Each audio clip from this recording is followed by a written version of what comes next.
Our chore chart for tweens and teens allows parents to set expectations in a positive way that gives older children the sense of independence that they'll welcome, not resist. And creating a custom chart is easy. We have over 140 different background themes, and we offer over 60 different chores and goals to choose from, and you can create custom ones too. Now let's take a look at a chart for Jack. On the left are some chores that have been added to Jack's chart. Across the top of the chart are the days of the week, and these circles are used for tracking progress. For example, if Jack made his bed on Monday, he'd simply click on it and choose a progress icon. Throughout the week, Jack would update his progress by clicking on the circles for the appropriate days.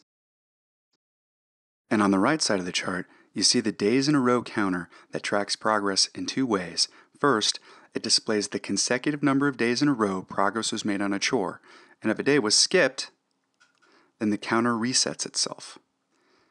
And a calendar view of the entire progress history for this chore can be displayed by clicking on the counter with the most recent progress chain being highlighted in green. And to create some additional motivation, you can set up an optional reward system by assigning point values to chores. Points are earned whenever progress is made on a chore, and they are saved up in a bank that can be spent on rewards. To go to the rewards bank, you just click on the rewards button. On the left is the bank that shows the points that have been earned and saved up. On the right is the rewards board that lists all the rewards and their costs that have been set up for this chart. To claim a reward, you simply click on it and it's added to the bank. And once the Get Reward button is clicked, the balance is reduced by the cost of the reward and an email is sent confirming the reward. And if I want to return to the chart, I just click on the Chart button.